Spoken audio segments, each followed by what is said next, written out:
What you doing? Ran out of space on my phone, so I'm deleting some stuff. Bye, singing dog. Bye, goal. I pronounce you. Bye, wedding ceremony. Stop. At Metro PCS, you get 2 free phones with twice as much memory. Really? Don't say bye to your memories. Switch to Metro PCS and get 2 free LG K20 Plus phones with 32 gigs when you switch 2 lines. Metro PCS. Wireless. Figure it out. Coverage not available in some areas. Sales tax not included in phone price. Excludes numbers on the T-Mobile network. See store for details and terms and conditions. Blog Talk Radio. Well, hey, kids, I see we're a couple minutes behind schedule here. That's probably because I've been trying to dial in for the last 2 minutes and it wasn't working. My apologies to Lynne, of course, that she's on hold. Real quickly, I just want to mention that as of right now, I'm 90% sure I have my confirmation for Friday and Saturday's show. So just keep your eyes and ears open later today on my personal page as well as the Sins Chat Corner page. So this way you guys can get a sense of where we're at for this week and when I'm going to have shows on Friday and Saturday. It's a little sketchy right now, but just hold on tight and I'll be able to let you know soon. So without further ado, since Lynne has been gracious enough to hold for me, let's put it on the line and get going with our interview. Hi, Lynne. Hi.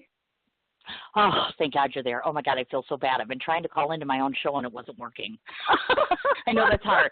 That's how Blog Talk Radio is. They give you, like, this guest number, which is your number. Then they give me my number, and then I call in with, like, this secret code, you know, like a PIN number, and it just kept ringing. Yeah. It wasn't picking up. It just kept ringing, and I'm like, oh, my God, there's this person holding, and I'm trying to call into my show, and it's not working. And it's like that oh, shit moment, like, oh, my God, all these people are waiting to hear my voice, and Lynne's on hold, and I can't communicate, and I'm panicking, and there's no wine because it's only 3 o'clock. So, hi.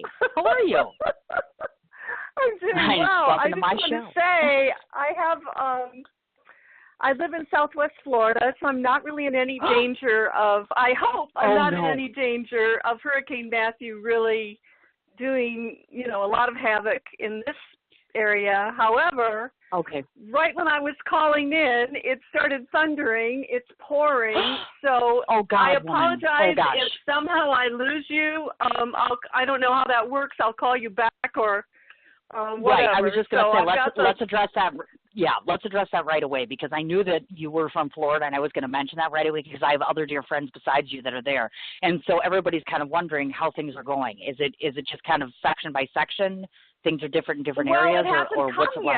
It's so huge. I've been through this before when Katrina went through. Katrina went up the Gulf. This one's going the other direction. I live on the Gulf side, fortunately, this time. But you get these outer bands because the winds are so strong that we start feeling it, even though it's still in the Bahamas. We can start feeling it over here. And I went out earlier today. I couldn't find any gas. I mean, note to self, hurricane's coming. Oh, God. You know, I know people on the East Coast are panicking and they have to evacuate. Over here, not so much. We still have food in the stores and whatnot. But I couldn't find any gas. I was driving around. I'm like, I should have bought gas yesterday. But anyway. So I started seeing that motion where you see the tops of the trees. They're twisting around. They're dancing around like they're not, you know, it's not normal. So that's what we got going on down here. I don't think it's supposed to arrive in Miami, off Miami, until about 2 a.m. tomorrow morning. You've got a while. So, gotcha. We got a little while. Right. Yep. So I'm glad we scheduled this for today because who knows what's going to happen. No kidding, right? Don't even say that because nothing's going to happen. I'm not even going to go there because you put that out in the universe. As I know you know this, you put it out there and it's out there. So don't put it out there. We're not putting it out there. Everything's fine. It's going to be fine. I'm a positive person. Going to be fine. Going to be fine. I am fine. Absolutely. Yes. So we have a lot. Oh, my gosh, I'm so excited. I'm so excited. I know so much about you, and now my listeners are going to know. I just creeped on you like you wouldn't believe. I've learned everything there is to know about Lynne. Just to give a background, though, I want the people that are listening to know this. Lynne and I have actually been Facebook friends, and we have not ever formally met, and this is the first time she's visited my show. I have to tell you that she's just a lovely, lovely lady, and I've said that on the basis of your posts and the lovely words that you've shared with me in the past. So I feel myself very, very fortunate to have someone like you on my show. I don't get to do this with everybody. I don't get to interview my friends, which kind of sucks because I have so many now, and I can't do 4,000 people in 1 year. It's just too much. So you're special. So consider yourself lucky. You're on my show, damn it. And you had to wait 5 whole minutes just to get to me. Yeah, right. I'm so special. It's the guests that are the special ones. So what we're going to do is jump around between different things. First of all, I want to start off by talking a little bit about you're kind of a chameleon. That's what I call you, and that's a good thing. To those that do not know, you are all over the place, meaning that you're an author, you're a photographer, you're a social media marketing strategist, you've worked in film before, so you're in various different areas. But I want to start out with doing something very, very basic. I want to talk a little bit about education. I know that you attended the University of Arizona for creative writing, and you also did the Moon Park College for photography. Now, creative writing and photography means you're a double threat. Meaning you can take pictures, you can write about your own pictures. You're amazing, and I mean that in the best way. So I should have said threat in a good way. So here's my question to you. Do you find, personally speaking, because you're both an author and a photographer, that the school of life, so to speak, is your best teacher, meaning that your canvas is the world, so to speak? Or were there some valuable lessons that you took from that schooling that you practice in and out every day to do your craft? Wow. Well, I want to back up a little with the two, because it's interesting. When I was in high school, my English teacher, and I remember this now because it's important, but back then I was like, oh, whatever. She said, are you going to college? And I said, no, my father had already paid a chunk of money for me to go to modeling school in Chicago. And he didn't want to, shell out any, and it was the 60s and everything was just, we were all, it was a party. I didn't feel that you need then to go to college. I just wanted to get away from home and go experience life, which I did. I ended up out in California, and I listened to myself finally because I'd been working in the restaurant business, and I thought, I can't do this my entire life. I have to find something I feel passionate about that I can do forever. That is what I thought I could. So I decided to study photography. And back then, women weren't really welcome in that field so much. So it was always a challenge just finding even someone after I got the education to hire me as an assistant. But I was lucky. I lived in LA. I got good training in lighting and business, and I found out what I didn't want to do. And what I really loved doing was long-term documentary projects where I would focus on something of interest, and I would keep going back and back and back to just unpeel the onion. I don't feel that you can, when you're hired as a photographer, you usually have sometimes 15 minutes to make a portrait or do this or that. You don't have a lot of time. You have to really, go in, get out. But if you can go in and really understand what it is the story is about, then I feel I was more successful that way. So I still had to make money.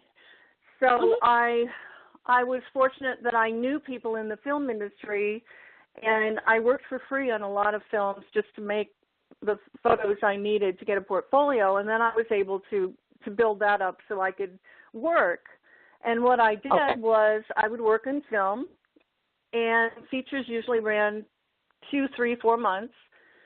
You worked like crazy, 10, 12 hours a day, 6 days a week. So you had no time to spend money, and you're usually in some weird place where there was no shopping or anything. So you didn't spend your money, you saved it. And I wasn't married. I didn't have kids. So I would save my money and work on projects in my off time, travel and go to places. So the writing came about in Haiti. I always kept journals, but I never took it seriously that I could be a writer. I didn't have the confidence, just like I don't feel I can paint well, if I wanted to be a painter. I love to paint, but I don't feel confident in it. It took me so long to feel confident about making photographs that I loved and felt proud that this is me, I don't care what you think. This is my photo, you know what I mean? And I did that in Haiti finally. It took years. It took years and years and years. So when I'm in Haiti, I'm around a lot of people that have psychic abilities. And it would randomly come up. People that had never met me before. One famous voodoo priest there, his name was Mich. He's deceased now, but he was like the voodoo priest in Haiti at the time. And I went to a ceremony. I was invited. I went to a ceremony. He was possessed by a spirit that was, in his lineage. And I was called over to speak to him. And he was very sweet, like a father, and he was stroking my hair. And he said, "You're turned upside down. The man you're with doesn't understand you. You need to find a good man so you can write and write and write." And I'm like, what?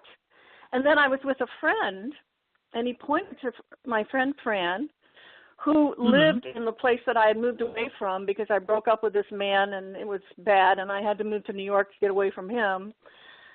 He said, "You're strong as a woman there. You need to live there." And I went, what? So when you can say, oh, this is nothing. Back then, I didn't believe it was anything. That was one of the first times it happened. And it kept happening in Haiti. So long story short, I left Haiti. I wished for a son, a husband. I was almost 40 years old. I was 40 when Sam was born. And I came across a book written by, you may know the book. It's Women Who Run with the Wolves. Have you ever read that book? No, haven't heard that. Well, I've not read it, no. It was written in the year 1991 when my son was born. And it's written by a woman who has a PhD in Jungian psychology. And when I read this book, I understood why I went to Haiti, and it gave me the courage to write my story. So then it was at that time I took classes we were living in Tucson, and I took classes at the University of Arizona in creative writing, and an author who lives there, his name was Alan Harrington. He's since passed away. He kind of mentored me. He took me under his wing. He was an elderly gentleman. He had been in the crowd with Timothy Leary and those guys, back in the Harvard days and back in New York. And, so he got what I went through in the 60s. He was just a little bit older. And he totally understood what happened to me in Haiti. My writing was terrible.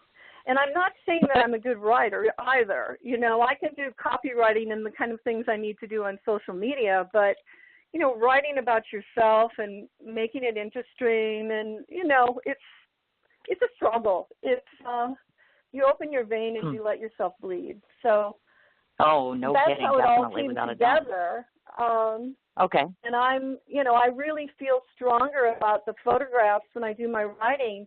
Story, what happened to me there is so amazing that it needs to be told. And I feel like it will inspire other women, other people to listen to their heart and do what your heart is telling you to do and not be afraid. So that's basically what Blonde Voodoo is about. Well, look at that. Okay, my goodness. Well, we started with schooling, and now we were talking about Blonde Voodoo, but that's okay. I'm going to ask you a question. Obviously, you went off to school. You did the creative writing and the photography thing like we talked about. Now, I know, which is really exciting to me, because I am a fan of Ansel Adams, as most people are, and I know that you were a student of his, so I had to pick your brain on this. I'm like, oh, my God. I'm sure most of us have not met or worked with Ansel Adams, so what kind of experience was that? I mean, what was that like? That had to be amazing. Ansel was the most generous, amazing human being, and I met him not too long before he passed away. He was in his 80s. And he lived in Carmel, California. And he started an organization called the Friends of Photography. And at the time when I was able to go up there, you had to submit a portfolio. And it was judged to whether you were, allowed to attend his workshops. So fortunately, I got in. And it was the most mind-blowing, incredible, week-long experience because it wasn't just Ansel. It was photographers, master photographers that I met there. Mary Ellen Mark was there, Ruth Bernard, Jerry Uelsman, Dwayne Michaels, Oh, gosh. It was, and so you got one-on-one time, not one-on-one time, but you were in little groups. So you had sessions with each photographer during the day, and then you had time to go off and make photos. But then at the end, there was a huge critique, and Ansel looked at everyone's work. He invited all of us to his home and showed us his dark room, and we had lunch there. I mean, he and his wife were just so sweet. Everyone, I still have friends from that time that are so dear to me, and I don't get to see them very often, but we just love each other so much. Oh, and I bet. I'll never forget that experience. It really. Oh my God, you're so lucky. I have a friend I talked to her jealous. on Sunday, and she is now going to Cuba to do a project down there, teach some children and bring in some cameras and for an art festival. And she said, you know, I feel like I'm channeling Ruth and Ansel right now. And I said, well, you are, you know. I mean, this is what we set out to do. And we're, you know, it might take a while to get to where you want to be, but you have that in your heart and mind that you can do it. So. You bet. Was there any kind of knowledge or wisdom or anything that you learned from him in particular, meaning during that time with him, that kind of stood out? Because obviously some of us learn from the masters of the craft, obviously, and he is one of those. Ansel developed this very scientific approach to making photographs so they would turn out well. Okay. And you can still buy those books. I mean, he made, you know, the camera, the negative. I mean, and many people don't work with film any longer, but that's what it was about. It was about visualizing the photograph you wanted to make before you made it, with the lighting and what camera you were going to use, what film you were going to use, and then making sure that that was correct. So when you did get into the dark room, you would have something to start with. I mean, you can't really magically make a beautiful print if the negative wasn't exposed correctly. And it was so complicated, and it was such hard work that he shared it with anyone. You know, he shared his knowledge because I think he knew, well, the ones who really, really, really want to succeed will follow this and work hard at it. But it's not for everyone. You know, it's very difficult, I think, to follow. So that was what we took away. It was just, he was such an incredible human being with, you know, just who he was. And that's amazing. That whole totally. group up there, though, you know, they were friends, and they were lucky. They were lucky they had each other, you know, like Edward Weston. And then, you know, all this, they started out where photography wasn't really very popular back then. So. Look at that. They grew it into and now something. That you. Well, exactly, and that's just it. And I have always thought to myself, and you can concur, because honestly, let me tell you, I can't take a photograph to save my life. I can tell you, I can write a story till the day is long, cannot take a picture. So I've often wondered this, and I've noticed this. Honestly, have you ever looked at, like, even if it's not your pictures, it's someone else would say, the one predominant thing that I've noticed about it is, one of the biggest signs to me that you're an excellent photographer is that you're able to capture the essence of the subject, whatever it is, whether it's an animal, human, or whatever. You bring out the best out of that subject. So my question to you is, how do you approach photography? Do you do something like at that stage? How do you bring out the best out of your subjects? Or how do you get the heart of the matter, so to speak, whether it's a location shoot or whether it's a person, whether it's an animal? How do you push out, or how do you pull out the best of that subject to get the best photo? Am I making sense? Does that make sense? Yes, it does. And I feel it comes from a place, you know, in your heart. It's an intellectual approach, but, you know, I used to photograph celebrities, and that was not an easy job at all. Really? No, because I was on set, and there was a lot of pressure, and I was rushed. You know, usually it was being a still photographer on a film set. You're like, you know, the low person on the totem pole, so to speak. Right. And I got it. So you have to tread very carefully, that you're not pissing anyone off, I guess is a good way to put it. You That's can't be too, and it. there are a lot of photographers that are very pushy. And I would sometimes be hired because I would promise not to get in the way. I would promise, I'm not going to interfere. I'll do my best. You have to be like the little fly on the wall. And, yeah. So then you would have, during downtime when they were resetting for a new shot and redoing the lighting, you would have time to set up your own little studio and ask the actor to interact with you. So it just depends on whether that person, you have to win their approval, and then you have to, if they like you or you have something in common and you can start up some kind of conversation, then you're fine. But if it's not anything that they want to be doing, I don't have any advice for that. You'll make the image and you'll do the best you can and you move on. Sometimes things turn out really well because there's an excitement about being together. And I think, it's the same thing when a director is directing a film. If you love the person you're working with, they're going to get the best out of you. So does that make any sense? With animals, animals love me. Animals are a lot easier. Animals know that I'm not going to hurt them, and if I'm patient enough, I know I can make a good photo of an animal. If I've never really specialized in that, but I have friends who work for National Geographic, which do. That takes a lot of patience. You're mostly setting up camera traps in the wild if that's what you're doing. It just depends on the animal, but. In Haiti, I fell so madly in love with the place eventually, not immediately. In the beginning, I was terrified, but after I got my, act together, I fell so in love with them that it became a mission to me to not make images of what Haiti is depicted for. I didn't want to show the poverty so much. I didn't want to show how they were struggling. I wanted to show how they coped with struggling, and that's with their culture and practicing contacting the spirits. That's how they survive. I get that. At first I didn't, but I totally get that now. Sure. So that was easy. I got you. In a way. And I totally get it.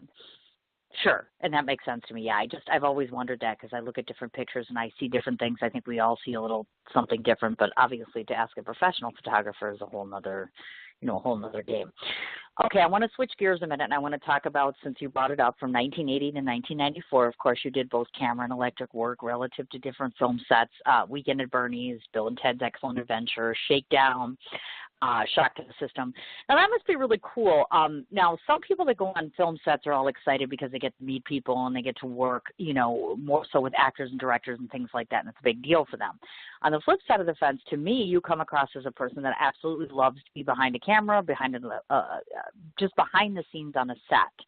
Or were you a little more, I'd like to learn more about the business, and I could definitely see you doing a film. That was just my take on you. I'm like, oh my gosh, she totally would do this for the film experience, because I could see her embarking upon doing a film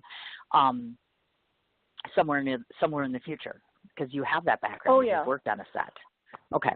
Oh, yeah. And how I started out in the film business was with a man I met when I lived in Topanga Canyon.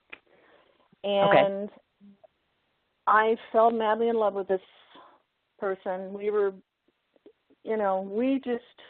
we connected. But it was a very tumultuous experience at times, even though we really, really loved each other. But he had already had some success as a documentary filmmaker. He had an Academy Award nomination. And when I met him, he had been hired to create a documentary film in New Zealand on ultra-marathon long-distance runners, all runners, I guess, that hailed from New Zealand, for Air New Zealand was sponsoring it. So he asked me if I wanted to go with him. So it was the first time I'd ever really been out of the country for a long period of time, because we were gone for, at least 2 months, I think. It might have been longer. And I went, and so I learned how to make films with him. I did everything. I grocery shopped. I cooked for the crew. I went to the airport and got stuff out of customs, this and that and this. And then when we came back to the States, he decided he wanted to make it big and make a feature film. And he was always working with writers on different ideas for a screenplay, etc. Okay. Gotcha. So he decided, and he was successful in raising money through venture capitalists. So it's like buying stock, basically, in the film. If the film doesn't do well or doesn't make any money, you don't get paid. If the film does well, you get your investment back, and then whatever, the film made. So everyone on the film worked that way. We worked on a deferment. So we raised the money to make a film out. It's a feature film out in the Death Valley. Oh, my God. I mean, I should have told you something right there. Here I am with this guy out in Death Valley. Okay. Wow. Okay. And we filmed up there. And so, again, I did everything for him. My passion was to make photographs. And I made all the film stills on that feature as well. So, but then I was getting burned out, where I felt like, well, I really want to be a photographer, and I really want to follow that path. And he really loved it that I was there with him day to day in his office making movies, because there's a lot of groundwork that goes into just before you even get into production. And then post-production, and then you have to sell it. And we actually went to Cannes with it, so that was cool. I went to the Cannes Film Festival for all my hard work. Okay. Yeah, I hope I can go back there again. That was awesome. That is awesome. I know what it takes. I know how hard it is. I know how hard it is to raise the funds. But, and it's going to take a lot of cojones for someone to want to make a film in Haiti. Mm-hmm. Especially with all the problems they're always having. I know. But I believe it's possible. It's, the first time I went to Haiti was with the film crew of The Serpent and the Rainbow. That's how I ended up down there. So. Oh. Yeah. So, and my boyfriend, this is a different boyfriend after I split up with this guy. I moved to New York City. You've had one or two. Okay. Yeah, I've had a few. And I moved to New York City, and he was hired as a camera operator on the film, The Serpent and the Rainbow. So I went down there with him. I didn't work on The Serpent and the Rainbow. But my agent at the time said, well, why don't you take some voodoo pictures? And I'll try to get you the job, shooting portraits, specials, and, while you're down there. I'll show it to the studio here in L.A., blah, blah, blah. And I listened to him like, all right, well, sure. So it was all about money and survival. That when I was leaving my boyfriend in L.A. and driving cross country, I stopped in New Orleans for the first time. Ooh, and I went to New Orleans looking for voodoo. I'm like, well, how am I going to make pictures of voodoo? So I went to the Voodoo Museum, and I met the fellow who owned it. And, he let me take some photos of him and then some other people. And I just felt like, this isn't voodoo. I mean, what is this, I felt really disappointed, and I thought, well, I'm never going to get the job. My agent was like, well, you've got to take pictures of people holding chickens with their heads cut off, and because that's what everyone thinks voodoo is. They really do. Oh, right. They don't I agree. No, I agree. It's something so deep and so personal, within each individual. But, and that's what I'm hoping to, that's my mission with my book is, I want people to understand it's not what you've been told by Hollywood. But anyway, Charles Gandolfo, the owner of the museum, said to me, he goes, well, why don't you go to the St. Louis Cemetery on your way out of town and there's a spell you can do to Marie Laveau. And I go, well, who's Marie Laveau? And he said, well, she was a famous voodoo priestess here in New Orleans. And, you do this ritual and knock on her tomb and make some crosses on it, and then you can ask her for anything you want. And I'm like, really? He's like, yeah. I'm like, all right, wow. I'll try it. So I went there and I did that, and I didn't know what to ask for. I was like, well, what am I going to ask for? And I was standing there. I just said, please help me make photographs of voodoo in Haiti. And there I went. Yeah, wow. That's how I went to Haiti. So. Huh. Interesting story. Yeah. Look at that. We've learned about voodoo now more than once, Haiti more than once, and that Lynne has had more than one boyfriend. Okay, so since you pushed that envelope, let me just tell you this, folks. Lynne is not unattractive, so I don't get it. Your status reads, get this, she's single. What up with that? Okay, I don't get it. I think you're lying. I don't believe it. No, You're not attractive and intelligent. You're attractive, intelligent, hardworking, respectable. Help me out here. What's going on? Oh, you're so sweet. I'm so honest. Honestly, I don't get it. I'm divorced, and this is a totally different. We're going to go off on a totally different topic, but as a mother, and I don't want to get too far off course here. Sure. But what happened when my son was born, two things happened. I was diagnosed with rheumatoid arthritis, which a lot of people don't know this. So it left me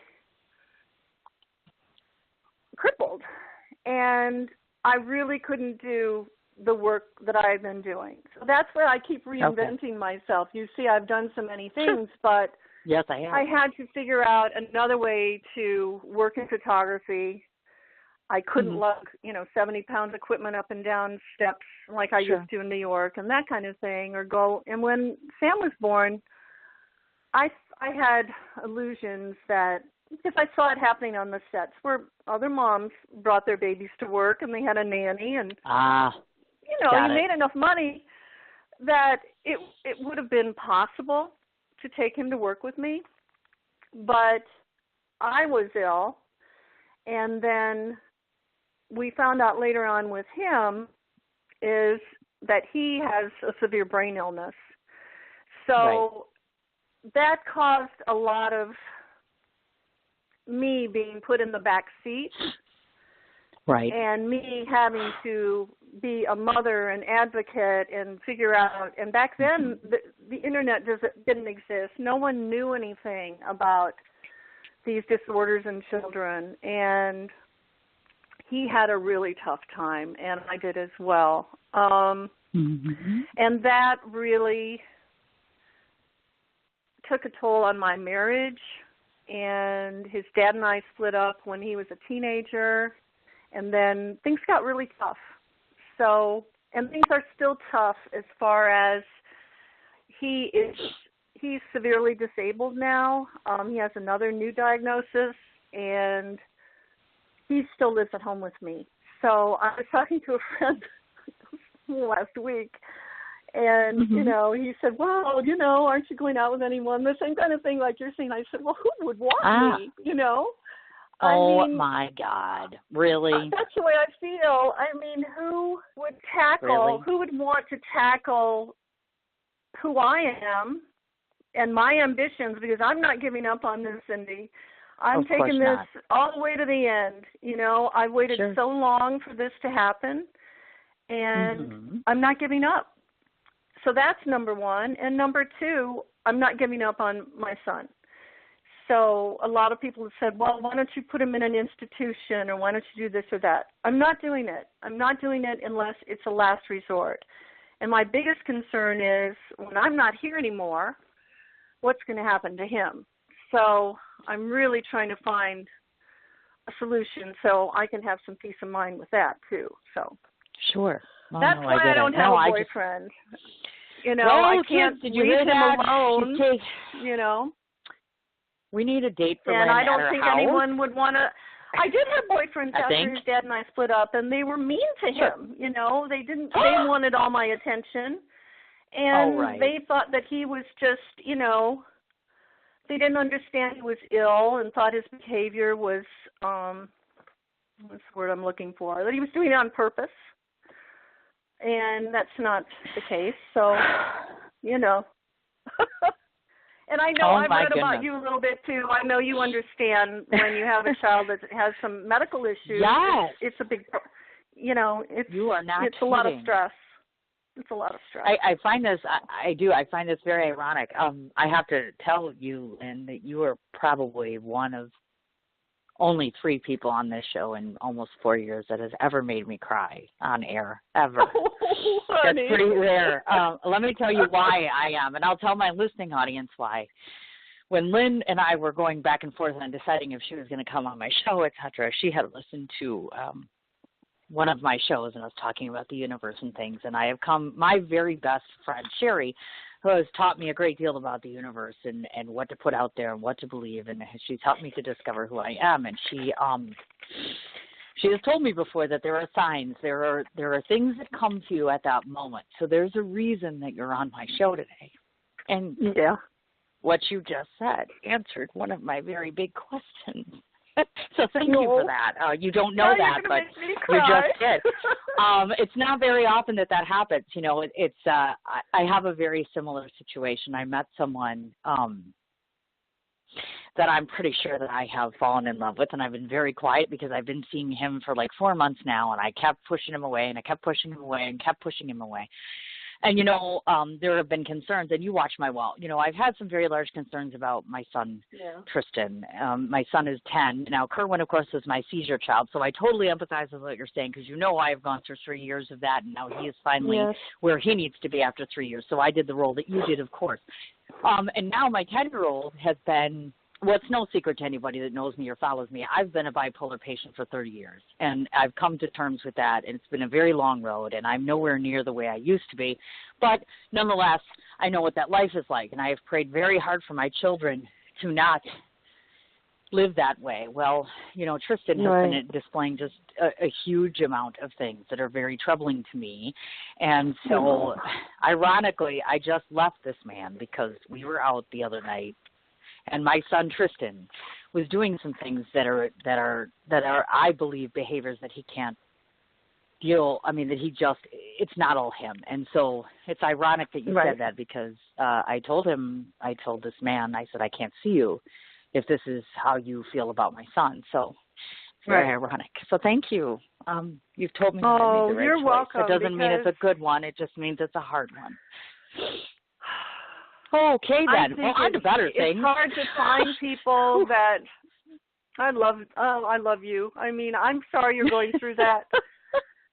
It's tough. It's tough because when mothers, you spend your whole life putting yourself into your child, and that this is kind of a good segue into talking about Sam because he was on my list. And to those of you that are listening and that don't know about Lynn, her son Sam has initial diagnosis was pediatric bipolar disorder. And as I had read, at age 25, the last diagnosis was something very different. So to those that are listening in, and of course, as I said, I, of course, have been bipolar since I was 17. So I wasn't pediatric necessarily. I was almost a, teenager by that point. So talk to people a little bit because I think there's I know there's a misnomer because people think I'm crazy. They think I'm going to try to kill them. They think that I have 2 heads. They think that you would be shocked. I've lost friendships. I've had people walk away from me. I've had them tell me I'm crazy. I've had my boyfriend say, you need more medicine. I've heard everything. And I'm like, at a certain point, I'm like, I'm embracing my crazy right now. Thanks. Get back to me later when my other head's talking to you. Because I'm like, I don't have 2 heads. I don't see Jerry Garcia. I don't walk around with a knife. I have a mental illness. I don't have enough serotonin in my head, okay? And I write really good because of it, so there. But I do think there is a link between bipolar and creativity, but that's a whole nother show. What I bring to mind here is that explain to people, because I've had to live with this, and I'm sure that you have plenty of experience in this realm. Explain to people, that this misnomer about how far off base, how mentally unstable mental patients are in the mind of the world, per se. And I think bipolar is one of those disorders that's not talked as much about as, if you're depressed, everybody gets clinical depression, manic depression, whatever. Bipolar is just not as Well, Catherine Zeta-Jones gets it. And then, I discovered I had bipolar. I'm like, oh, great. Now the world knows about bipolar because Catherine Zeta-Jones has it. Wrong. Right. Some of us had it for a long time. So talk a little bit about your experience with a pediatric patient, obviously, versus a child, and then explain to us how challenging that can be when you have a child like that. Was it a genetic thing? Did it come about, gradually, or was it something that you knew about, or how did all of this come about, and how did you manage with all that, and how are you managing with it now, like you started to talk about? Oh, God. Well, to go back to the beginning, you don't get a book when you become a parent. You don't, you blindly go into this parenting job, but you also have mothers for sure have this I call it mommy gut instinct, where you just know something not right. And he exhibited separation anxiety when he was really little. Like if I would leave, it was really hard on him. I still tried to work and do, photo shoots here and there and whatever to keep myself out there. He wouldn't sleep in a crib. He wouldn't sleep in another room. He was terrified. He would cry and cry and cry. And, they tell you in the books, oh, let the baby cry it out. Well, my husband and I would look at each other, and I'm like, I can't do it. And he had to get up at 6 a.m. to go to work. He worked on a paramedic ambulance. So he had a really stressful job, too. And we're just like, Sam ended up sleeping with us for years. And when he got bigger and had his own room, he couldn't go to sleep at night. I mean, we always had a ritual where I'd read stories to so he would wind down. But he wouldn't stay in his room by himself. I would have to lay down with him until he went to sleep. He was terrified to be in there alone. So now he has a new diagnosis of schizophrenia, which occurred, a couple years ago when he was having some really, really bad manic episodes. And what happens as the kids get older is they refuse medication. So when he was 18, he wanted to live on his own. He accused me of, he's very smart, so he would read books about the pharmaceutical industry, and he would tell me and his psychiatrist together that we were poisoning him, and, there was nothing wrong with him, and he would go off his meds. So that doesn't help your brain either, especially if you prescribe them as a child. So to get back to the childhood thing, for years we went on with all kinds of diagnoses. When he was 5 or 6, he told us he wanted to die.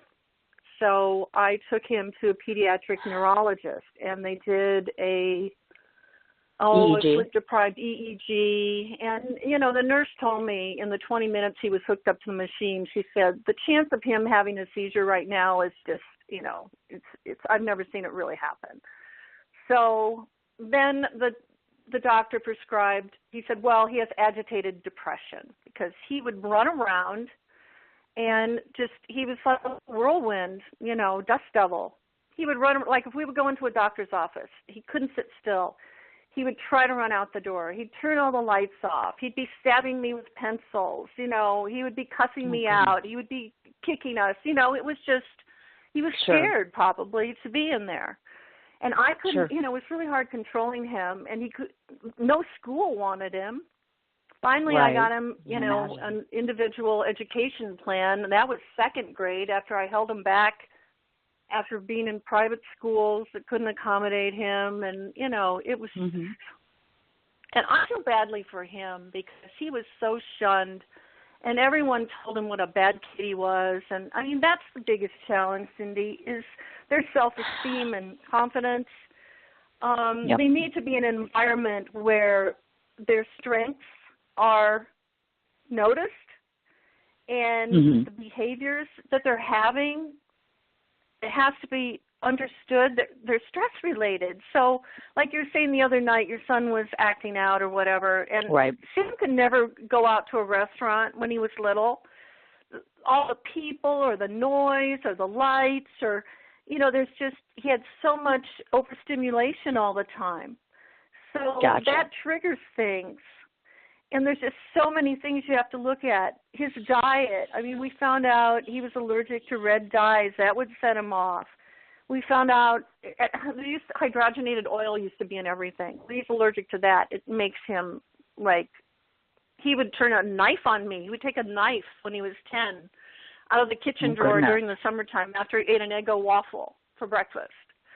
So, I mean, just within 20 minutes after eating something. Burger King, he's always wanting to, I can tell what kind of mood he's in if he's begging me to go to Burger King. Burger King makes him sick, okay? I know if I let him eat Burger King, he's going to be yelling and screaming at me all afternoon because of what the food does to his brain. He's so sensitive. So, I mean, this is such a long subject, and it's probably another, conversation another time, show. but...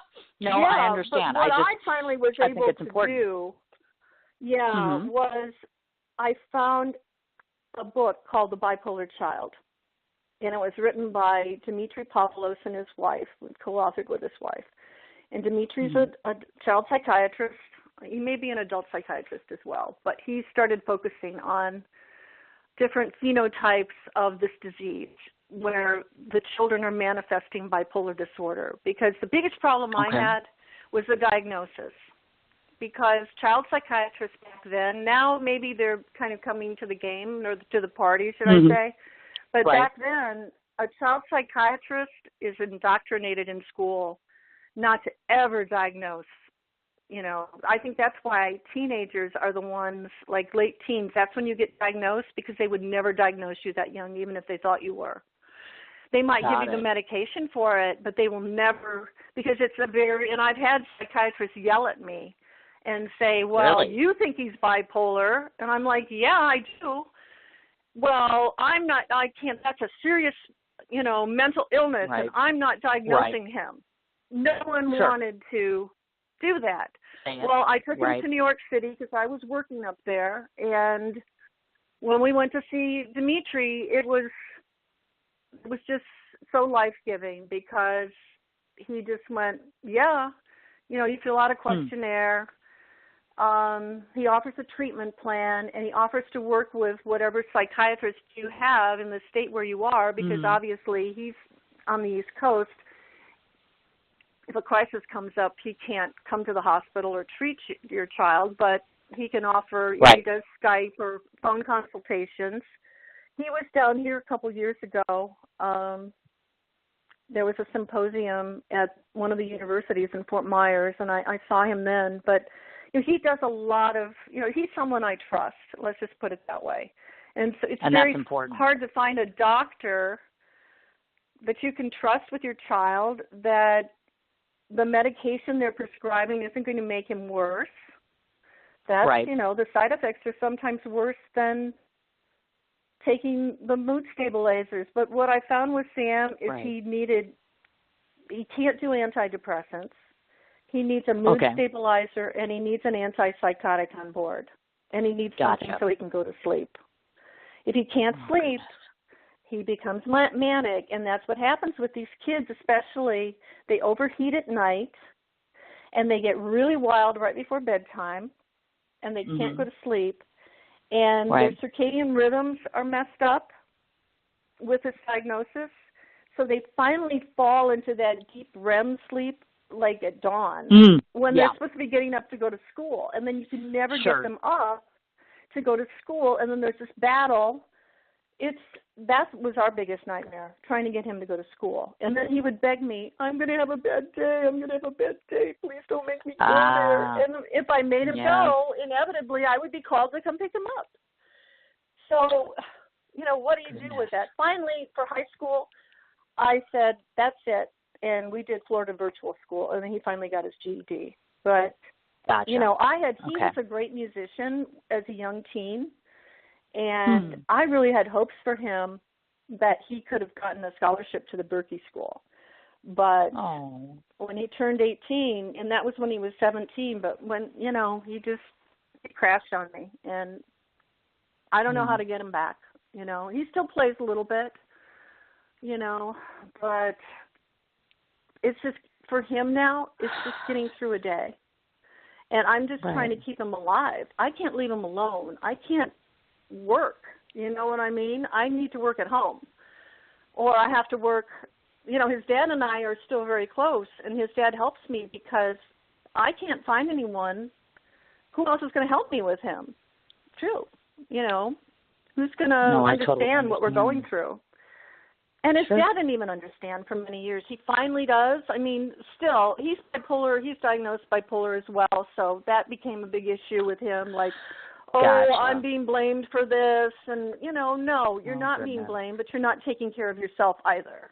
And you're making it worse on me. Gotcha. Because now I have to take care of both of you instead of you helping me. You know what I mean? So, and I think a lot of families go through that. I'm on a lot of private groups on Facebook where it's mostly mothers, but, you know, if you want in on that and maybe need some information, meet people in your area that can give you some advice, or just if you want to vent, it goes nowhere. It's just between us, and there's a lot of, you know, I see things on there every day. It just, my heart just breaks for everyone. I want it to go away. I want to fix it. I'm that kind of person. I want to fix things. I don't want it to be like this for us. I do. But no one I don't cares. want to forget to mention. No one cares about the mentally ill, to be, you know, to be honest. To be honest? Nobody really gives a crap. So, there would be better services you came on for this them. show. Oh, my goodness gracious. You have no idea how many things you're answering for me in this show. And wait till we get to the end. She's really going to be crying. I don't want to forget about this because I brought him up for a reason. Obviously, to those of you that haven't checked it out, in December of 2014, there was an actual piece done in Good Housekeeping, the magazine, of course, on your son's battle. So I want to make sure to remind everybody, if you want to go back and take a look at that, you can read that in December of 2014. Now, also, I wanted to mention in 2015, the Fire in My Brain website, because I couldn't actually find the site itself. Maybe I'm just stupid. But talk to me about that. No, I took it down. I didn't like it. I'm sorry. I have another photo essay on, it's this great couple. They have a company called Visura. It's spelled Visura. Photo Visura, and I put an essay up there, and actually the woman who co-owns it with her husband, she's the one that helped me get the interview with the gal at Good Housekeeping, or Red Book. I don't remember which one came out first. And that really helped with the fundraising, because when Sam was diagnosed with schizophrenia, I read that the gray matter, once they have that diagnosis, the gray matter in their brain just dissolves so quickly. They need treatment, like extensive treatment. So, number one, I wanted to make sure that that really was the appropriate diagnosis. So I wanted to take him to a better facility than what we have here in Florida. Right. Florida's a really bleak place for any kind of psychiatric care.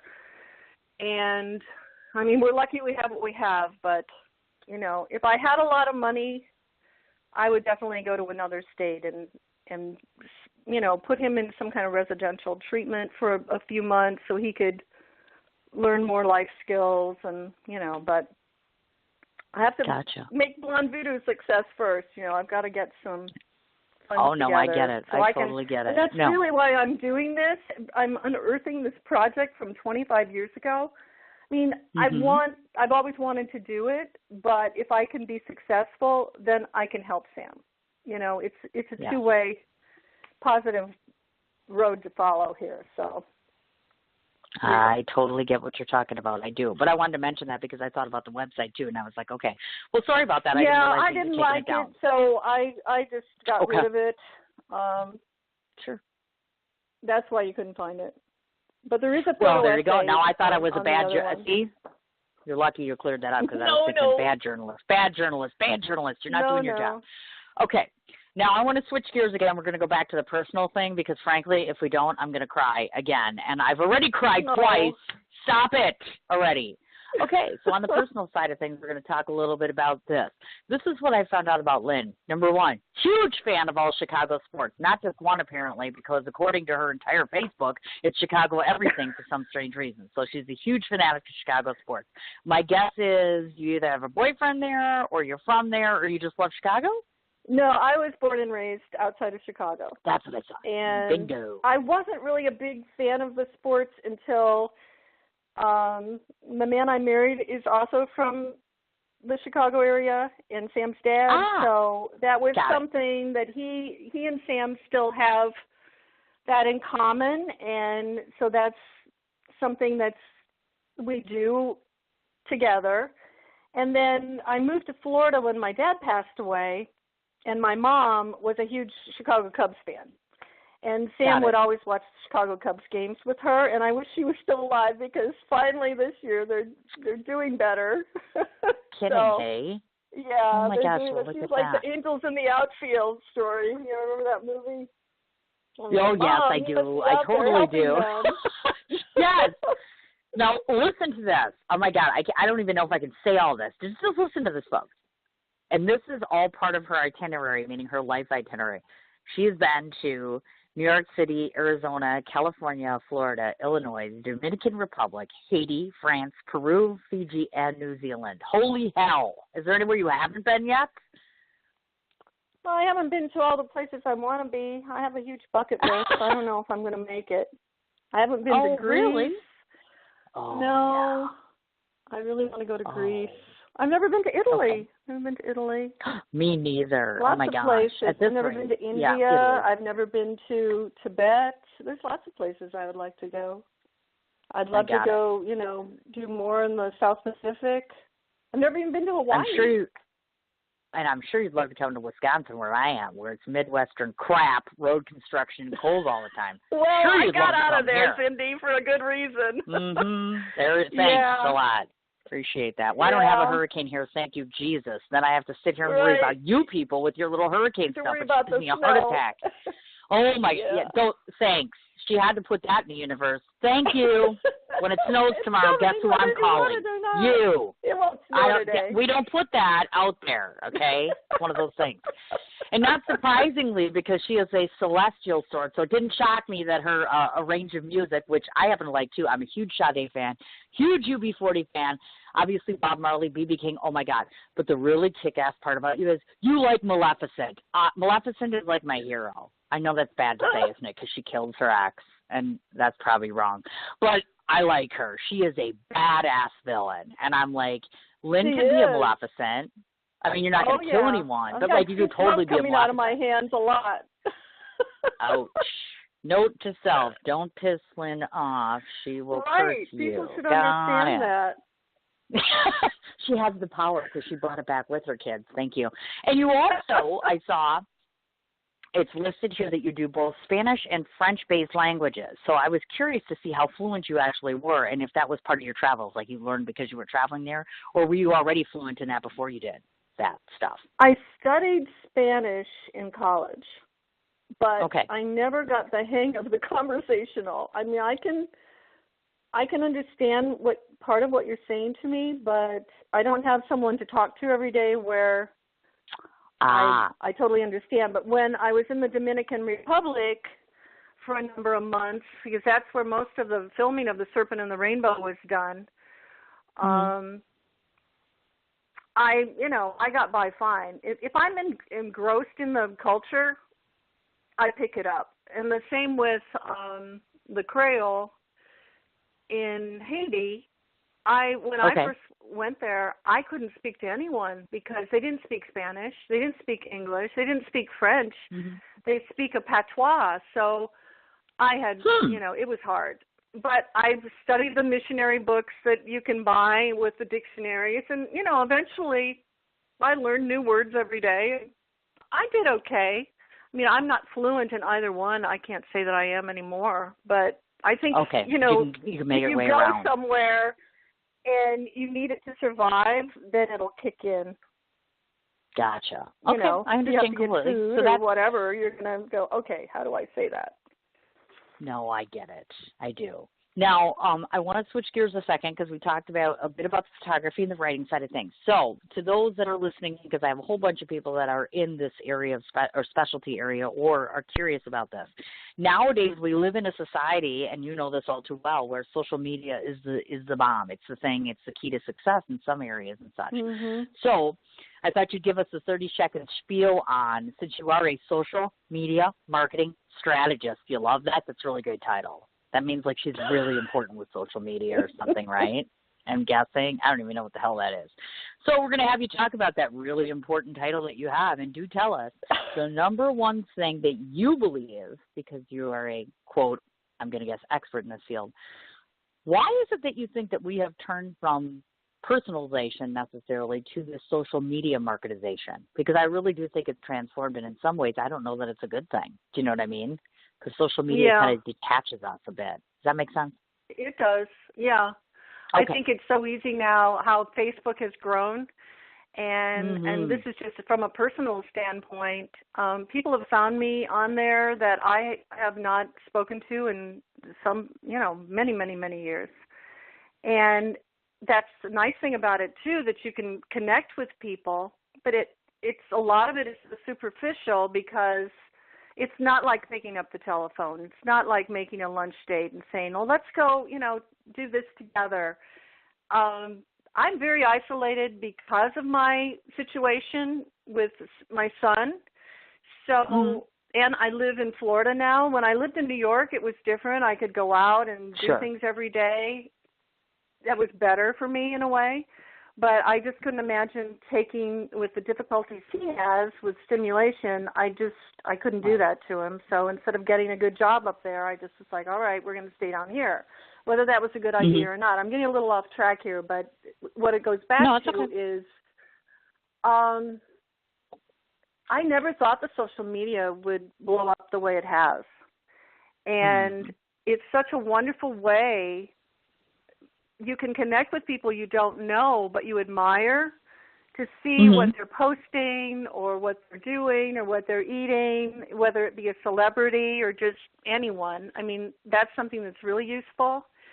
But it's also made people, I do work for area restaurants. So say someone goes in and has a meal at a restaurant and they don't like it. There's something they don't like about their experience there. And instead of calling the manager over to the table, because maybe they don't feel comfortable doing that. Maybe it's just, they don't want to say anything while they're there. But they leave the restaurant and they have their smartphone, or they go home and they get on social media and they rip that place a new one. Of what happened, and, this was wrong, and this was terrible, and so on and so forth. So it's given people way more power that I think as consumers, it's totally changed everything. Where I think advertising was always the ones who were telling us, this is what you need to buy. By the way, they made campaigns. Now it's kind of in reverse. Now it's the consumers saying, well, this sucks and I don't like this, but I do like this. And the people that like something are followed, then other people are sheep. They jump on board. So I think that really has to be paid attention to, if that makes any sense. And I think that's why I get it. It's going to keep growing and growing and growing. I know. It empowers people. And whether that's good or bad, I don't know, but I don't think we're going to stop it. No, I agree with you. If anything else, it's going to increase. Yeah. As you're saying. I get you. I do. Okay. And I got into it just because I had to start promoting myself so I could get this project going. Because in order to get, then I'm going to self-publish. If a publisher wants to pick me up, that's great. But they're not going to want me unless they can see that I have a following, that people are interested in what I'm talking about. And the only way to prove that is by marketing on social media. I know. I do. You have to have I a know, platform. and I've had to learn how to do it too. Yeah, and it's tough. Well, I mean, it's you've hard got a because, radio show. You're way far ahead of me, so well, that's awesome. I know, but I'm not a radio person. The first time I did this, I was like, I just do stuff because I'm a writer. I mean, I've been a writer for a long time, and I'm like, I just want to write, so let me do anything I want to write. And I get to swear on here, and then I get to make people cry, and I get to do all this really cool stuff, and it's totally awesome. I mean, I get to go over some that come on here, and they totally don't even know that they're hot. I don't have to look nice. I could be in pajamas for all you know right now. I'm not today, right. but I could be. I could be drinking and sucking one down right now. I wish, but no, I'm not. But you get what I'm saying. It's the perks of the job. And that's what the can I say? positive part of it. You can be yourself, Right? You really can. Exactly. Oh, I know. I see. Now you got me off track, and I forgot to ask the important question because I ask every person that comes on this show. This is probably the most important question I'm going to ask, but don't get it wrong. Okay? You're from Chicago. See, now there's this guy that I've been wanting to come on my show. He's on my top 5 must interview list. He's my best friend in my head, like Wendy Williams would say. And, he's an actor, and he's from Chicago. And I know Lynn's going to say, I got his phone number in my back pocket. I'll get him on your show. Oh! So here we go. I know you can do it, Lynn. It's actor Michael Madsen. It's Michael Madsen. I've been asking everyone on this show. I've been trying for a year to get this man on my show, over a year, if you want to be technical. But I know you have his number, and I just know you can hook me up because that's kind of how you are. Well, I feel don't no have coming. his number, but I feel maybe it. I know someone that does. Don't tease. Don't get me worked up because this isn't funny. We'll this have is serious to look into business. this. I will give a leg for this, maybe. A child? No, I can't do that. Okay, I'll think of something. But I've been trying forever, and I'm like, come on. And you know what the worst part is? I'm ridiculously proud. I know people that could probably do something about it, but instead, oh no, Cindy's got to be like, well, I'm talented, and he should want to come on my show, and I'm going to earn it. You're a dumbass, Cindy. But I keep trying. So thanks, Len, for not having his phone number. On to the next great thing. Great. Just as a testament so you people know, 2 different awards she received, 1990, the New York Foundation for the Arts Fellowship, and then from 96 to 98, the Arizona Commission of the Arts grant recipient for both of those. So that tells you a little something about her. I personally am going to brag for a moment because I have looked at her work, and I can tell you right now 2 things that I like. Worship her in, it's S-A-U-T, I can't pronounce it. It's Saudio. Yes, waterfall. Oh, my God, do I love that picture. And then you did one of the Gasperia Island. And that was the other one. And I was like, oh, my God, these are totally kick-ass, and I have to talk about that because that's awesome. So let's talk about your art a little bit, art/photography/ your pieces and creations. I know that they've been in all sorts of different institutions within private collections. Tell me the first time or the first place that you ever exhibited and what that experience is like, because most artists, including me, remember their first sale, their first book, their first whatever have you. Tell me the first place you ever showed, and if I were to ask you today, if there was one place in the entire country that you would want to show your work, where would it be? Oh, wow. Well, I didn't see that coming. I'll have to think about that. I know, that's my job. Okay, we can go back to that. Think on that if you want. Yeah, let me think about that. Okay, good. I mean, all right. To go back on, where the first one. Mm-hmm. Oh, well, let me think here.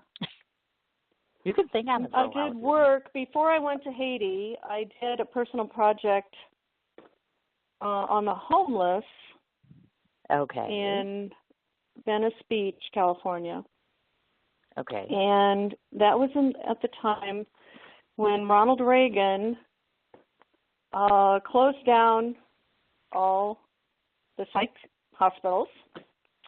And he said that the patients would be able to go to outpatient care to receive their medication, and that would be cheaper for them, but there was no plan as to where they were going to live, so they ended up living in vacant lots in their cars. I found people living in trees and parks. They were not taking their medication. They were strung out on drugs or, drinking heavily. Sure. So, I went around and I spent my days photographing them and talking to them and taking statements of how they felt about their situation. I think that work was in a book called The European Photography. I don't know that it was in a show, but that that I think will become something that'll, after I get through, I can only do so much. It's just me. If I had some assistants working with me, when I have more income, I'll do that. But, that work I think will be important just because we're still in that crisis with, not having any care for mental health in this country. So. Oh, no. I totally get it. I do. Okay. I did a project before that one in downtown Skid Row, and that was funded when I lived in Topanga. I was lucky. My neighbors were the Wilsons, and Michael produces the James Bond films. And his wife was involved with a nonprofit, and they were a group of women, I don't know, but they were raising funds for a nonprofit daycare in Skid Row because the illegal immigrants would lock their kids in these fire trap hotels and work in the sweatshops downtown. And it was dangerous, the place caught on fire and, plus it wasn't a good environment for a child. So they saw a need, and I was supported with film and whatever I needed to downtown Los Angeles and make images of these kids. And that was shown at a luncheon. My photographs were shown to the mayor. So that was like, that was one of the first times I felt like, oh, well, someone's appreciating what I'm doing. And that's the work I used to get into the Ansel Adams workshop. But then going on from there, I was able to launch and print, which is, it's very expensive to be an artist and not have any backing or, people who fund you. Yep. But when I got the fellowship from the New York Foundation for the Arts, I put together an exhibition, and I had a solo exhibition at the Visual Studies Workshop in Rochester. And then they kept the work for a long time, and I don't think they had much luck with it. I just think that timing with some certain subject matters, things you do in life are very important. I don't think people understood it. They were afraid of it. I don't know. I've always felt the photographs were good, so I wasn't, that didn't bother me. I just feel like people didn't understand what it was, and we were able to create an altar, and what they have in Haiti is called a poteau mitan, and it's a pole that they paint in bright colors, and the pole is in the center of the peristyle is the voodoo church, so to speak. It's where the ceremonies are held. And in the voodoo culture, they believe that in that pole goes into the cosmos. And when they start their rituals with the drumming and the rattles and the singing and their offerings, that's how the spirit comes down to the ceremony to possess the initiates or the voodoo priest and, help them. So I was able to paint a pole, and that was part of, the Visual Studies Workshop. I think it may still be there. Who knows? Maybe someone threw it out by now, but that was a while ago. And I did an altar, and I painted the symbols on the walls. And, I can see that doing that again. And as far as where I would want the work to go, I want it to go everywhere. This is an education for everyone to understand. It's really about shamanism. Voodoo is shamanism, and it's a collective consciousness that we all have. We all have that ability to tune into, and that's what shamans do. They tune into, our ancient ancestors, there's guardian spirits that help us, and that's what voodoo does, and that's how the people survive there, and they brought that with them from Africa. Right. So, that's what needs to be understood. It's not something where people are turning into zombies, although, that's what the Serpent and the Rainbow was about, the zombie powder. But that's a very small part of what could happen in Haiti. It's not the general population. There's not voodoo dolls that are used in ceremonies. Yeah, you'll see them in the iron market and, I saw one. I was watching a film with Sam a couple nights ago. It was one of the Pirates of the Caribbean, and Blackbeard the pirate had a voodoo doll of Johnny Depp, and he was like manipulating it. I'm like, oh my God, here we go, And that's what people get the impression that that word is so bad. I know. So I'm hoping to convert some people. We'll see what happens. I know you have said this, and that's one of the questions I had for you about. Now, this is your Haitian influence, of course, because obviously Lynne is extremely influenced by Haitian culture, Haitian beliefs, etc. Now, one of the things I thought was neat was that you talk about it in terms of it being a world of song and dance and hope, and you're taught the power of prayer there, and that all stems from love, which is actually quite a very peaceful concept, one that we should probably incorporate here, which is nowhere near enough, obviously, in this country. But one of the things I wanted to ask you about is that in their belief structure, they view all as an opportunity for growth, good or bad, etc., meaning that they teach you strength because no matter what, everything is almost an opportunity for growth and a learning experience. So talk a little bit about how some of these belief systems have developed you into the person you are today, the person we're talking to now. Well, for example, I talk about this in my YouTube video for the Indiegogo campaign. Voodoo is a system of belief that there are no accidents and no event has a life of its own. So here we are, Cindy. You and I have been thrown together, and this is going to probably be a friendship for the rest of our lives. And that was no accident in my mind. Something told you when I sent those, emails out to people saying, hey, would you look at my project? Sure. Well, you never know who's going to respond. You responded and you said, hey, do you want to be on my show? Mm-hmm. That wasn't an accident as far as what someone in the Haitian culture would believe. And I believe that too. I think that our ego, and that's shamanism as well.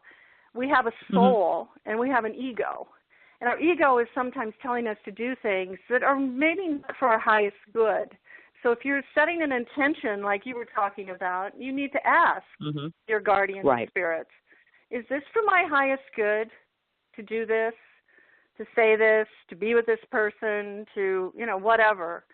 And, I wonder, and there's so much going on now just in our country that just seems so mean-spirited. And I'm not going to get into politics at all, but, you know what I'm talking about.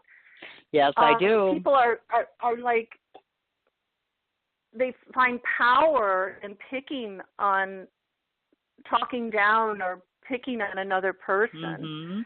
Which that's not coming from a place of love. I've always come from a place of love. Sure, I get angry and I want revenge if someone is, I think that. I don't really, but, if someone hurts you, you say, hey, I'm going to get back at you. You think that. But I also believe in karma, and I've had plenty of hurtful experiences in my life. That's just part of living. Sure. But I also believe in karma, and I think that the universe is going to take care of us, and depending on our actions. So, and I think if you do something that you're not proud of, you can also make amends for that as well, especially if, there's forgiveness as well. So, I may be getting off a little track here from the Haitians. Ironically, I saw, didn't they just get hit by a hurricane recently? That was pretty recent, right? It's terrible. It's terrible. I imagine. It's a humanitarian disaster again. Yeah. Well, right, and it's a little different when a place like that gets hit versus a place like Florida. It's a catastrophe no matter what, obviously, but it saddens and dampens the soul because it's like you have no idea how much tragedy, how much chaos, how much destruction can happen from a natural disaster of sorts such as this. And the reason I asked you about the Haitian they're not even over the earthquake they had 6 years ago. I know. So I know, right? But you talk about that's the prayer. Sad part. Yeah. Mm-hmm. Yes. I saw a video a couple of days ago, and a guy was showing, he said, here comes Matthew, pray for us, and I was like, they pray their asses off there, and they taught me how to pray my ass off, because a lot of times I was scared. it's like I'm in a bad situation here, and I don't know how I'm going to make it through, and how I'm, how I'm going to, because there's so much, there is violence there, and I don't want to talk about that because I don't want to focus on the bad things there, but, there's people that are disruptive, and they don't have a stable government. They don't even have a president right now. They were supposed to have elections on Sunday, and now, of course, that's going to be canceled because of the hurricane. Sure. So, right. Yeah. They've got a long way to go. So I brought that up. Oh, I know. And that, of course, is part and parcel your Indiegogo campaign, which is one of the reasons that I had you on the show, of course. Now, keep in mind, folks, that this ends as of October 26th, which means you have a little less than 3 weeks or so. Now, there's two different components of this. First of all, just to let you guys know, this is a self-financed project in case she hadn't mentioned that. So, of course, obviously, she has been paying for her own travel. She's been paying for her own film. She's been paying for mounting exhibits, everything that goes along with this. And these are repeated trips, mind you, so take into consideration all that she's putting into this. The name of the project is called Blood Voodoo, obviously. So what I want you to talk about is the campaign itself, what you're attempting to raise, how much you're attempting to raise, and do tell us why this project is significant enough for somebody to invest their time, their efforts, and their money into. Well, I feel it's significant because Haiti has had a bad rap forever and ever and ever. And I can prove to you through my photographs and words that, the experience I had there taught me a lot about life. And I can teach you something about yourself in this book. So that's, and there's no minimum amount, really. I mean, I'm the type of person where I want to support someone, and I'm, I don't have the budget to spend a lot. Right. I still will send in a small amount of money just to let that person know I'm thinking of them, and that means a lot to me. So don't feel badly if you don't have enough money, if you think, I don't have enough to make a significance, because if enough people do that, then I'm going to make my first goal. So the budget is 3-tiered. My goal is I need help. So I have to hire a designer to help me, make this into an ebook to begin with.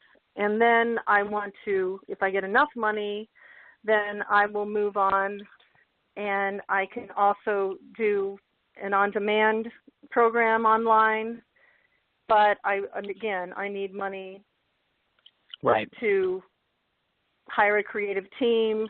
I need money to pay for, the conversion of the ebook, number one. So the first tier, if I can acquire $4,300, I think I'm about at $1,000 now. So if I can get a little bit more money, I can at least get the ebook version done. Then stage 2. I can keep going with the same design. It just has to be converted, and I can do a print-on-demand softcover paperback. And got it. That's more complex because it's an art photo memoir, so I've got 100 images, 200 pages. I mean, that's almost $6,000 right there just for a designer. Wow. And I haven't hired anyone yet. If there's someone who would like to work with me on this project and cut me a deal, please get in touch with me. I would, really be open to that, and I would be very, very grateful.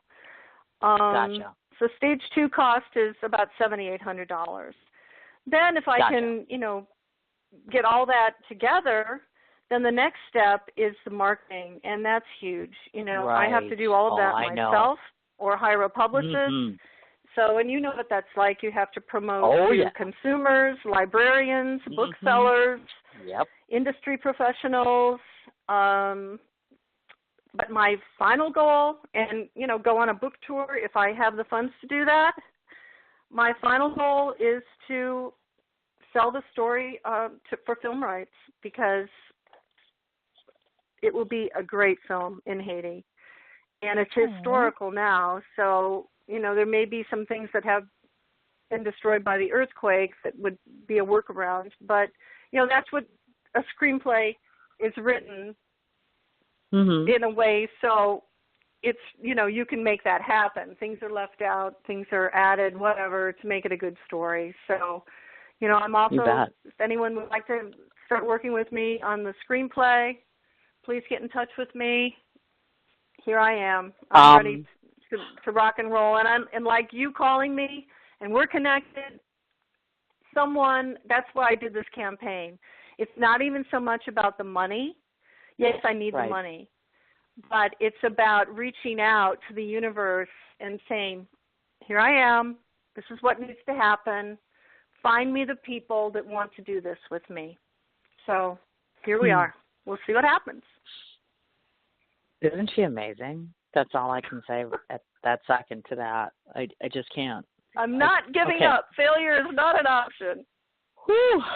Okay. Now, there's a few things that we need to go through here. Oh, my God. Didn't this time go fast? Like, seriously, didn't it seem like we just started talking? To you. You're awesome. Seriously?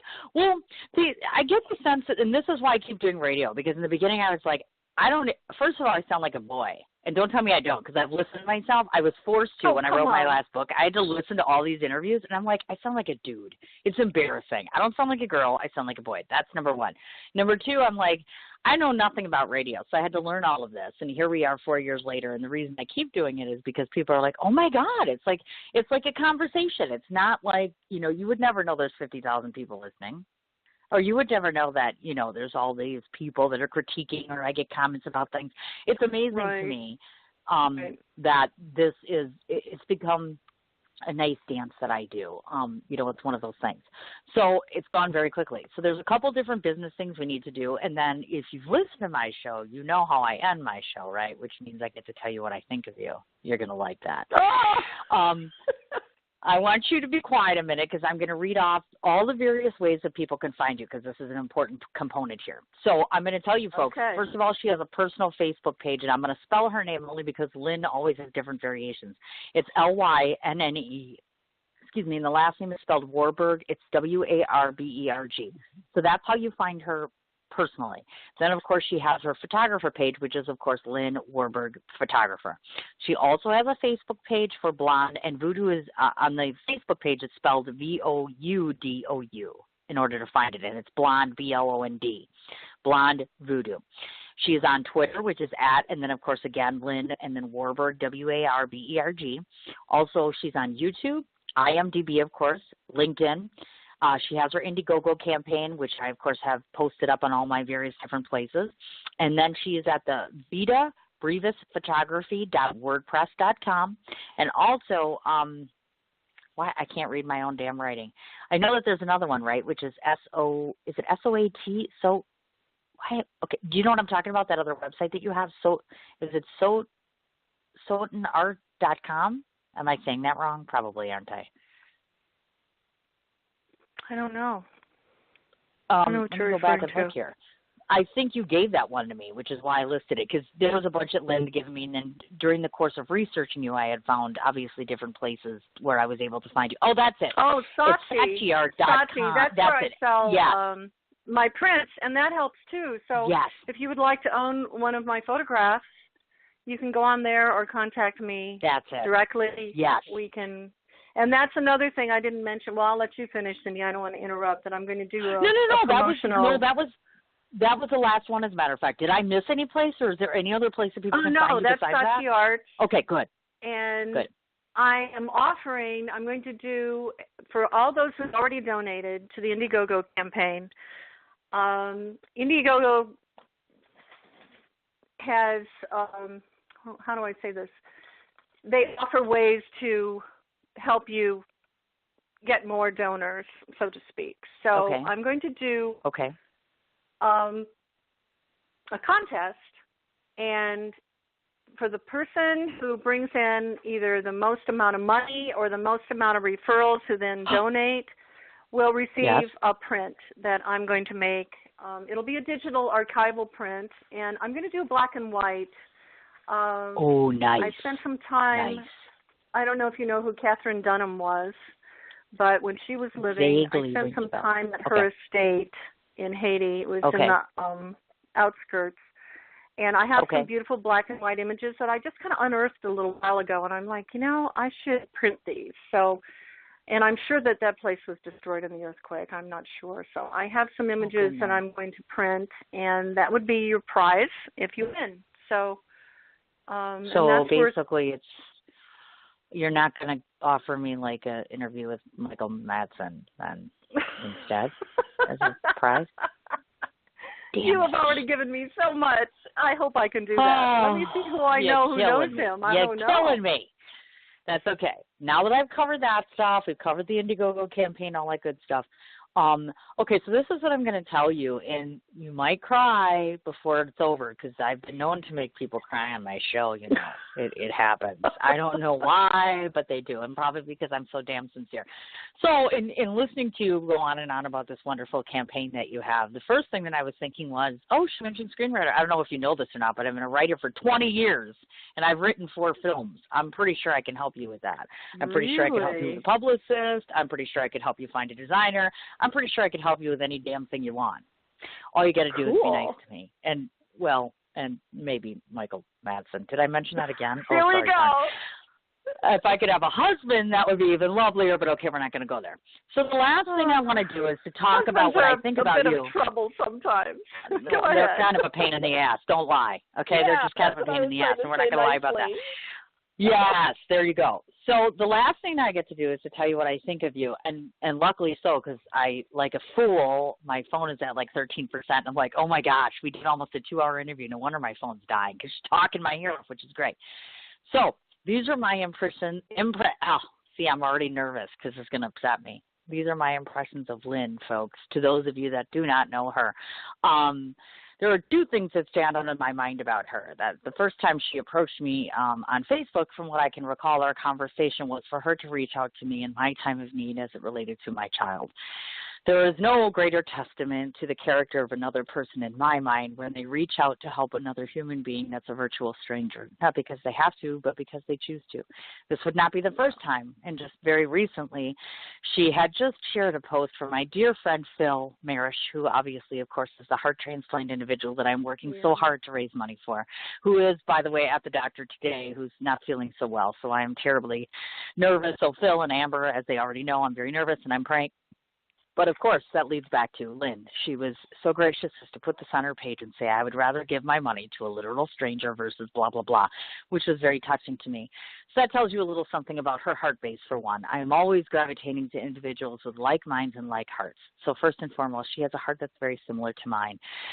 Obviously, any person who has lived with, dealt with, and battled the bipolar monster, as I call it, always gets high props in my book, not because of the fact that you have a child that suffers from a disorder, but because of the fact that without you, without your strength, without your perseverance, and without your support, I don't think that there are many people out there that realize, and I can speak, I have not had a family base. I have not known what it is like to have a mother who is willing to give up everything for something to help me fight my battle. So, second of all, you should know from one of us to you how much you are cherished for your strength in character, for your strength in will, for your strength in heart, and for your sacrifice for the things that you do to ensure that people like us have sanity and stability and feel love and courage.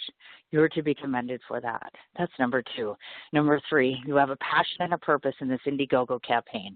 With every picture that you take, with every piece of art that you create, you're making a statement, you're living your passion, and you're making your dream come true. That is something that not everyone gets a chance to do. You work hard at it, you self-fund it, and you maintain the fact that despite all obstacles, you are going to make a dream come true. You're going to make a notion a reality. You're going to change the way someone thinks about something, a culture, a community, a way of living, and you're going to put it in print and put it in picture. That alone is phenomenal. The fact that you're financing it is phenomenal. And more importantly, the fact that you're chasing your dream and you refuse to give it up despite your obstacles. Again, a huge beacon of strength. Number 3. Number 4. It wasn't until I met my best friend that I believed very recently that there are reasons, as you said, for everything. In one conversation today, I can honestly tell you that of every interview I've done in almost 4 years, today is the first time, 3 times, that God has given me an answer through you.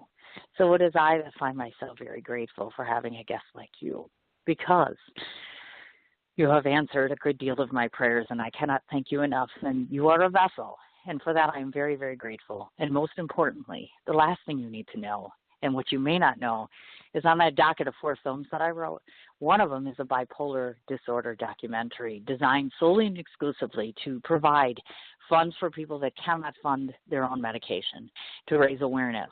And I would be tickled pink if your family would consider the idea of participating in my project with me. And that I believe very strongly in. Well, I know a lot of... Because I like you. Apparently, I know like a lot of people who have the same diagnosis. It's we get along, let's put it that way. I understand. Yes. I don't know why, yes. but I do. And I have a lot of friends who have the same diagnosis, so I'm sure we can make some good things happen for all of us. Yay! I mean, Yay! We're all in this together. We can't do this alone. No, right? We cannot, and I'm so grateful that you had me on your show, and we were able to talk. I liked it. Yay! Oh my gosh! And the storm didn't come. I'm sorry I made you didn't cry, get knocked out. Oh my God! Right? It's like ridiculous. She comes on my show and I'm nice to her, and look what happens. She ends up making me cry. Thanks a lot. I didn't know that was going to be part of the deal. But I cry all the time, so. Oh, goodness, see, and I'm very, very happy that you were not kicked off, because that was a big thing, like you mentioned, of course, the hurricane and the weather and all that stuff. I was a little concerned about whether this was going to go on or not, so kudos on that. And I will keep reposting the campaign, of course, and obviously off air we'll talk about all these various different projects and such, and certainly, without a doubt, I know tons of people, so make no concern about that. I'm sure we'll be able to find people to help you. No doubt whatsoever. Right. Just send me a list and we can do that. Now you go be safe and be careful. And I cannot thank you enough for taking your time, all this time that you devoted to me. I cannot thank you enough. Thank you, really Cindy. cannot thank you enough. Thank you so much. It's been a pleasure. No, not a problem. Anytime, my dear. Now get off my show so I can talk about you. I mean, I have to reiterate show stuff. All right, my dear. Take care. I'll talk to you in a little while. All right. You stay in touch now. Thank you I will, again. ma'am. Thank you. Okay, bye. Tell me that she was not amazing, and I meant every single word of that. I have not ever hosted an individual who was just so inspiring to me, and more importantly, just touched my heart. That's all I can say. Again, I want to reiterate all the different ways that you can find her. As I mentioned, I will keep posting up her Indiegogo campaign repeatedly so that this way you can take a look at it. Obviously, she's on LinkedIn, YouTube, IMDb. Her Twitter handle is @Lynne Warberg, and it's WARBERG, and it's spelled LYNNE. Satchiart, which is what we mentioned, it's spelled SAATCHIART.com, and you can look her up by her name. She has her personal Facebook page, the Lynne Warberg photographer page, and of course Blonde and Voodoo again is spelled VOUDOU. Again, one more time, I want to thank Lynne so much for her time and for her inspiration. I want to remind everybody to check my Facebook page or my Sins Track Runner page or both. I'm hopeful with any luck at all by the end of business day I'll have a set answer, but I want to say that we have individuals who have produced a commercial for Mental Health Awareness Day coming on my show tomorrow, early afternoon. And then, of course, Saturday we're trying to reschedule Vanessa Weiss. So please check my Facebook page, and if not on there, certainly check the show page. I hope you guys are staying safe in terms of anybody in the Florida or anywhere in the vicinity for the hurricane. Please, we are saying your prayers for you, saying prayers with you, and please try to be safe. I hope all of you have a wonderful evening, and I'll talk to you on air tomorrow.